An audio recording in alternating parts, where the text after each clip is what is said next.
looking good. You feeling good? Yeah! All right. I can already tell this is going to go well.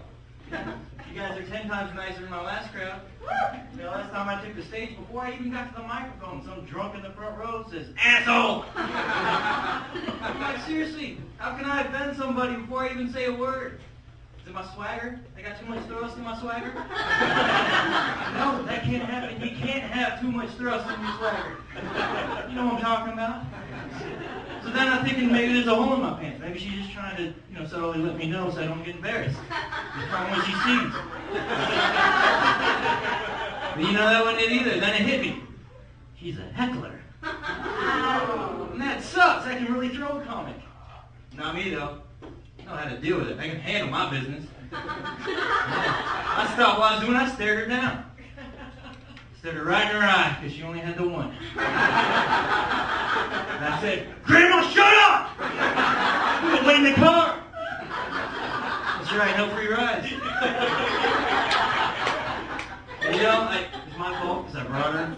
I knew it was going to be trouble. So when I went to pick her up, she smelled like Michael Phelps. Chlorine doesn't cover the smell of marijuana, Grandma. Smoking and swimming again, I know. Can't blame her, though. Sometimes she just needs a break from my grandpa. I love the man.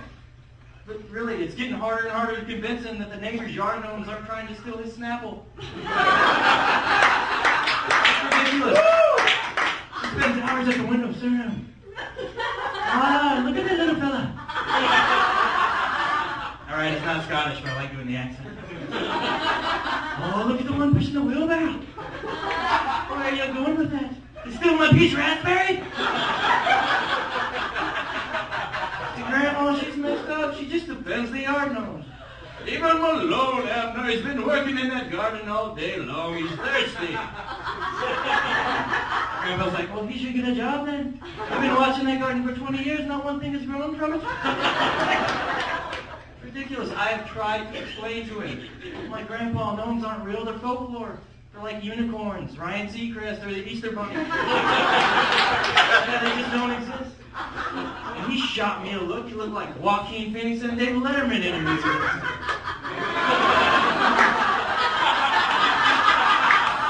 Looking at me like I'm the crazy one. He's like, explain this to me, smarty pants. Last Sunday I had 10 kiwi strawberries. And I went to do my dirty business in the bathroom. I came back. I only had 9 and there was nobody here. Explain it. And I couldn't. Because I can't tell him the truth that Grandma sneaks him into church so she can drink vodka without getting dirty looks. That'd break his heart. He gets defensive of his kiwi strawberries in particular, and I understand that. In the same way with my strawberry starburst. Yeah, the pink one. You guys know what I'm talking about.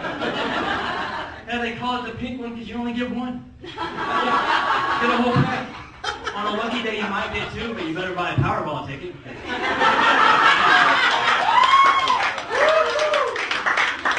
And you always have that greedy friend that tries to bum your pink starburst from you. I remember last time it happened to me is this cute little blonde girl.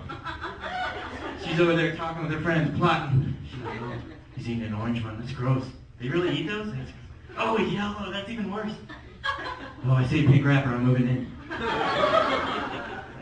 Hey, Jason, I see you're eating Starburst. Can I have one?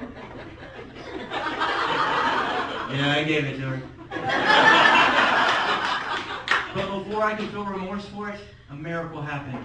Under my pink Starburst was another pink Starburst! Heaven on earth. And when I was doing my happy dance, this little blonde girl took it and ate it and laughed at me. And I knew she was joking, but I took it as an act of war. What can I do to this blonde girl for the ultimate betrayal I felt? I could pee on her. That joke's old as soon as the urine dries. And I had to be something worse.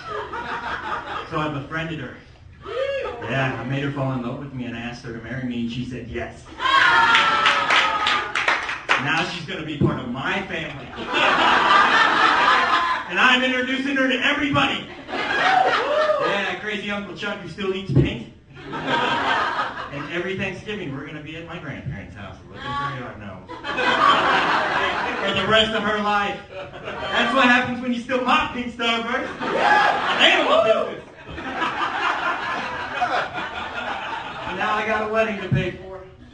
Didn't think it through, really. We're trying to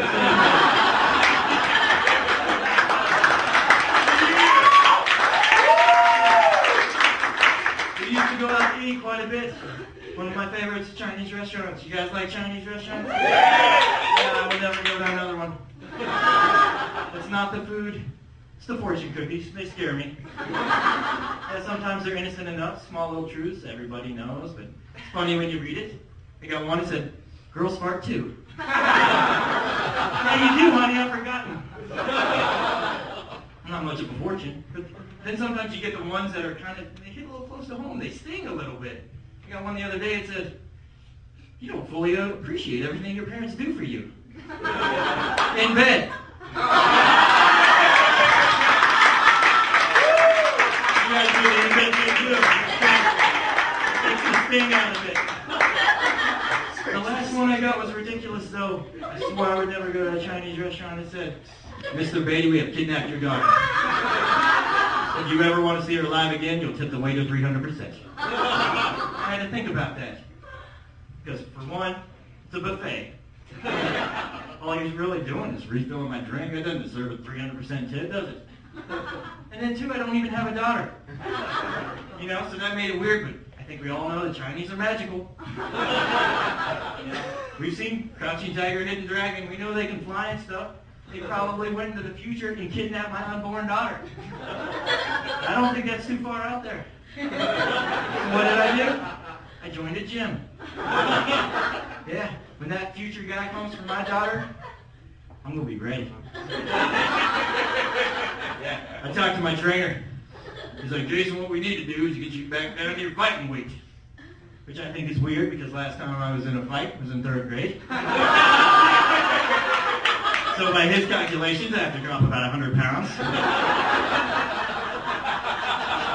That fight didn't go too well when I was 78 pounds. I was fighting little Randy Baskin on the playground over a pink Starburst. Yeah, he kicked my ass pretty bad. And I was bleeding, had a bloody nose, a black eye, and I was coming home and I knew I was going to get away. This fighting in my family's wrong. You don't do it. And I got to the house, and my grandpa was already undoing his belt. He saw me coming. He's like, "Well, looks like you've been fighting there, man. Why don't you tell me what you do before I wallop you?" And I was trying to think of a lie to get me out of this trouble.